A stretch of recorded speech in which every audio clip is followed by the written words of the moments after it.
नमस्कार। सूरज देव उगेंगे, अर्घ्य होगा, पोखर के किनारे छठी मैया के गीत भी खूब खूब बजेंगे। गीत में चिर परिचित स्वर होगा, पर उस स्वर को देने वाली बिहार की कोकिला शारदा सिन्हा इस दुनिया में नहीं होंगी। जब हम नहाए खाए में लगे थे, तब वह हमें अलविदा कह इहलोक से परलोक के लिए निकल चुकी थी। 72 साल की उम्र में शारदा सिन्हा ने दिल्ली के एम्स अस्पताल में आखिरी सांस ली। पद्म भूषण और पद्म श्री से सम्मानित सिन्हा पिछले कई दिनों से एम्स अस्पताल में भर्ती थीं। शारदा सिन्हा के बेटे अंशुमान सिन्हा ने सोशल मीडिया प्लेटफॉर्म एक्स पर उनके निधन की जानकारी दी। उन्होंने लिखा, आप सबकी प्रार्थना और प्यार हमेशा माँ के साथ रहेंगे। माँ को छठी मैया ने अपने पास बुला लिया है। माँ अब शारीरिक रूप से हम सबके बीच नहीं रही। आप सबकी प्यारी सी शारदा सिन्हा अपनी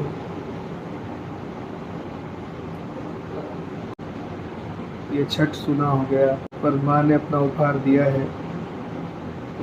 उसको उसका प्यार समझ के अपनाइए, उसका प्यार समझ के आत्मसात कीजिए। आप सबका प्यार और आप सबकी प्रार्थना, इन सब ने माँ को तसल्ली से जाने में ज़रूर मदद की होगी, क्योंकि प्रार्थना अच्छे के लिए किया जाता है। शायद उनके लिए यही अच्छा था। तो बहुत दर्द और पीड़ा में भी थी। तो बहरहाल ये है, जितना ज़्यादा उनको कष्ट हो सकता था उतना ज़्यादा कष्ट नहीं हुआ, और वो अब हमारे बीच नहीं है, लेकिन प्रभु के पास, छठी मैया के पास विलीन हो गई। मुश्किल से 1.5 महीने पहले ही 22 सितंबर को शारदा सिन्हा के पति बृजकिशोर सिन्हा का निधन ब्रेन हेमरेज के कारण हो गया था। माना जा रहा है कि अपने पति के निधन के बाद से ही शारदा सिन्हा सदमे में थीं। मंगलवार को ही शारदा सिन्हा के बेटे अंशुमान सिन्हा ने अपने YouTube चैनल पर अपनी मां की सेहत से जुड़े अपडेट साझा किए थे। शारदा सिन्हा 2018 से मल्टीपल मायलोमा से जूझ रही थी। यह एक तरह का ब्लड कैंसर है। इसमें बोन मैरो में प्लाज्मा सेल अनियंत्रित तरीके से बढ़ने लगते हैं। इसमें हड्डियों में ट्यूमर्स बनने लगते हैं। शारदा सिन्हा लोकगीतों के लिए ज़्यादा जानी जाती हैं, लेकिन उनकी आवाज़ लोकप्रिय हिंदी सिनेमा में भी गूंजती रही है। उन्हें उत्तर भारत के सांस्कृतिक राजदूत के रूप में भी देखा जाता है। बिहार और पूर्वांचल में छठ पर्व के दौरान शारदा सिन्हा की आवाज़ लगभग सभी घरों में गूंजती है। शारदा सिन्हा की गायकी करियर की शुरुआत 1970 के दशक में हुई थी। सिन्हा ने भोजपुरी, मैथिली और हिंदी में कई लोकगीत गाए हैं। उनकी गायकी में बिहार से पलायन और महिलाओं के संघर्ष को काफ़ी जगह मिली है। फिल्म हम आपके हैं कौन में बाबुल गाने को शारदा सिन्हा ने ही गाया था। यह गाना आज भी बेटियों की शादी के बाद विदाई के दौरान बजाया जाता है। 2018 में शारदा सिन्हा को भारत के तीसरे सर्वोच्च नागरिक सम्मान पद्म भूषण से सम्मानित किया गया था। शारदा सिन्हा के गाए गीत कई मौकों पर अनुष्ठानों में नियम की तरह शामिल होते हैं। वे चाहे जन्म का उत्सव हो या मृत्यु का शोक, चाहे त्योहार हो या मौसम का करवट। शारदा सिन्हा का जन्म साल 1953 में बिहार के सुपौल के हुलास गांव में हुआ था। उनके पिता बिहार सरकार के शिक्षा विभाग में अधिकारी थे। पिता सुखदेव ठाकुर ने 55 साल पहले दूरदर्शिता दिखाते हुए शारदा सिन्हा को नृत्य और संगीत की शिक्षा दिलवानी शुरू कर दी थी, और घर पर ही एक शिक्षक आकर शारदा सिन्हा को शास्त्रीय संगीत की शिक्षा देने में लगे थे। शारदा सिन्हा ने सुगम संगीत की हर विधा में गायन किया।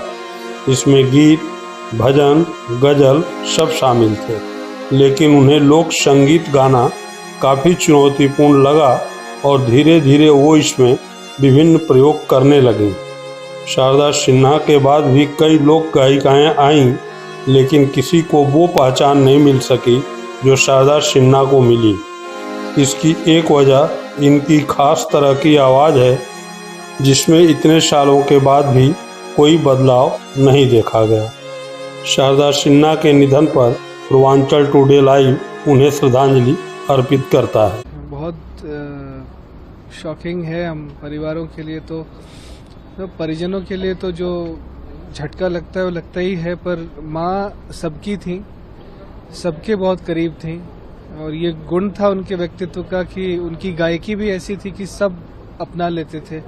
तो ये झटका सबको लगा है और ये दुख जितना मुझे हो रहा है, मैं बहुत श्योर हूँ ये सबको उतना ही दुख हो रहा होगा, क्योंकि उनमें जो मातृत्व था वो मातृत्व उनकी गायकी से लेकर उनके व्यक्तित्व तक एक जैसा झलकता था और वैसे ही लोगों ने भी उनको आत्मसात किया है।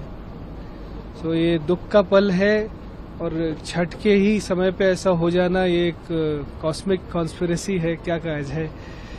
पर अब लोग उनके लिए प्रार्थना करें, आत्मा की शांति के लिए प्रार्थना करें, उनके किए हुए कृत्य को याद करें, उसके अच्छे जो गुण थे उसको अपनाने की कोशिश करें। यही संदेश है सबके लिए। अधूरा तो लगेगा, ये अभिन्न अंग थे दोनों एक दूसरे के। उन्होंने जब 1978 में छठ के गीत गाए थे, तब से लेकर अभी 2024 तक निरंतरता बनी रही है छठ के गीतों की। तो जाहिर है कि लोग भी उसे उसी तरह से आत्मसात कर लिए थे। तो ठीक है, सुना तो जरूर कर गई, लेकिन जाते जाते अंतिम उपहार भी 2024 में दे गई हैं। तो मुझे लगता है कि वो पूरे ब्रह्मांड में जहां भी रहेंगी, हर छठ पर वो वैसे ही वायुमंडल में मौजूद रहेंगी, अपने सब छठ व्रतियों के साथ रहेंगी। और अब ये सच्चाई है कि शारदा दीदी हम लोगों के बीच अपने इस शरीर से नहीं रहीं। अभी परिवार ने निर्णय किया है कि इनकी अंतिम संस्कार सब कुछ बिहार की धरती पटना में होगा। और थोड़ी देर पहले प्रधानमंत्री जी ने भी घटना पे बहुत दुख व्यक्त किया है। आज बात भी किया था अंशुमन जी से, और हमें भी आया कि चल के वहाँ सब देखो, तो हम लोग ये सारी व्यवस्था इनकी देखेंगे। बिहार सरकार से भी मेरी बात हुई है, उनको पूरे सम्मान के साथ उनका अंतिम संस्कार होगा। मेरे लिए तो व्यक्तिगत रूप से भी बड़ी क्षति है। शारदा दीदी से अभी मेरी पिछली बात हुई तो उनका था कि मैं तुम्हारे घर आऊंगी, लेकिन वो रह गया। लेकिन वो हम लोगों के दिलों में हमेशा रहेंगी। अभी मैं अंशुमान जी का ट्वीट पढ़ रहा था, ये पर कह रहे लिखे कि जिनके स्वरों से लोगों की छठ होते थे, उसी छठ के नहाए खाए पर उन्होंने अपना ये स्थूल शरीर छोड़ा है। हम लोग, मैं जानता हूं कि उनको मानने वाले, एक तो उनका परिवार है, लेकिन उससे बहुत बड़ा परिवार शारदा सिन्हा दीदी का है। वो सभी लोगों को एक दुख बर्दाश्त करने की शक्ति मिले।